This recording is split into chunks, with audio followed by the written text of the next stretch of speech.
Hello everyone and welcome back to my channel. Now today I have more news for you. As you can see, we're not doing it live today, but let me know in the comments if you want to see more live videos from me or if you prefer the edited videos.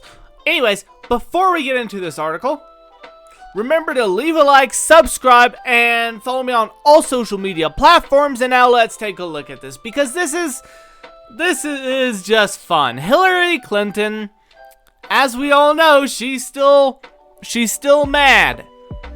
It's been 4 years, and she still can't believe that she was defeated by President Trump.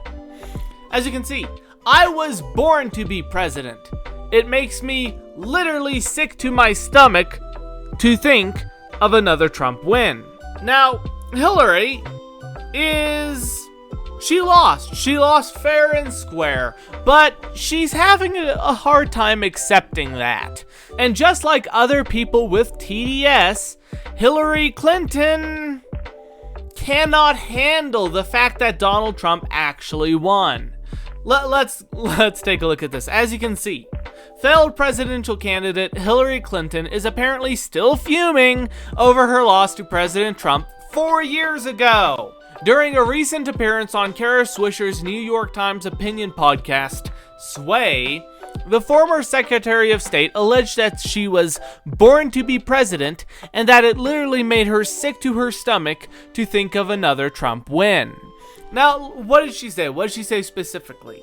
At one point during the lengthy interview, Swisher asked Clinton if she thought a woman president would handle the coronavirus pandemic more ably. Now, obviously, Hillary Clinton, because she has a massive ego, responded by saying, "I have no doubt, especially if it were me. I was born for that. I mean, that's why I knew I'd be a good president. I was ready for emergencies, and I would have done what you see these women leaders doing. You listen to science. You bring in people in an open, inclusive way. You communicate constantly. You make the case by explaining why what you're doing is in the long-term interests, not only of health, but also of the economy. Yeah, I have no doubt in my mind at all that I would have stepped up to that crisis." Now, I forget the name of this, so someone can let me know in the comments, but there's a psychology problem where after an event happens, you think you knew all along that it was gonna happen. It's like saying, "Oh, I think so-and-so is going to win this boxing match." And then when they did, you're like, "Oh, I knew it." And then on the reverse, the people who thought the other person was going to win are like, "Oh, yeah, no, that makes sense. I should have listened to the signs." You think it's more obvious after the fact. And that is literally the entire platform that Democrats are running on right now.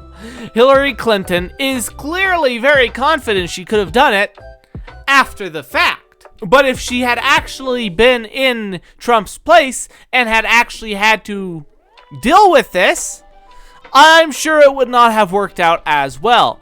But that remains to be seen. We don't have any proof either way, as Clinton should realize. Now, later in the interview, when the topic of Trump's re-election chances came up, Clinton jumped in saying, "I can't entertain the idea of him winning.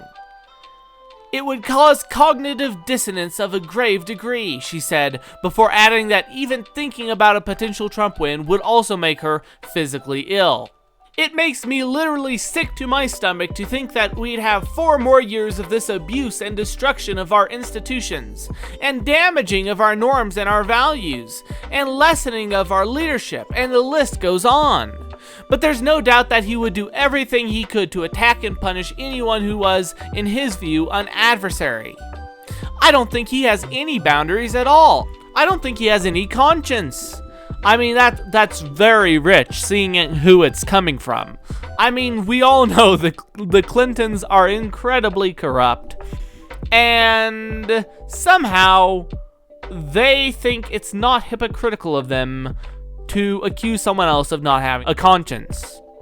But anyway, he's obviously not a moral, trustful man, so he will do whatever he can to lift himself up.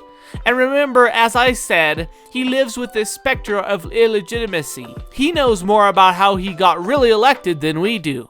Hopefully we'll learn more in the years ahead. The hilarious thing is that, as you can see, Hillary Clinton still can't accept her defeat. It was fair and square, and there was no cheating.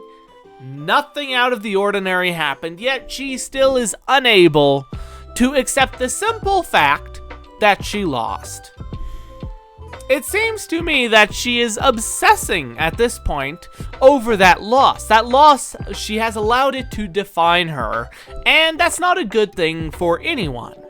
Now, as you can see here, despite exuding obvious bitterness about the result of the election 4 years ago, even alleging that it was illegitimate, Clinton wanted listeners to know that it's Trump, not her, who remains plagued by the outcome. Well, I think I live rent-free in his head, she said. He does not live rent-free in my head because I have very little regard for him. The hilarious thing is, I'm not even sure if Clinton understands what living rent-free in someone's head means, because that is the literal definition of what Trump is doing currently in Hillary Clinton's brain. But who knows, perhaps she looked up the wrong definition. Anyway, I think that's going to do it for today. If you enjoy this content, don't forget to leave a like, subscribe, follow me on all social media platforms, and I will see you in the next video.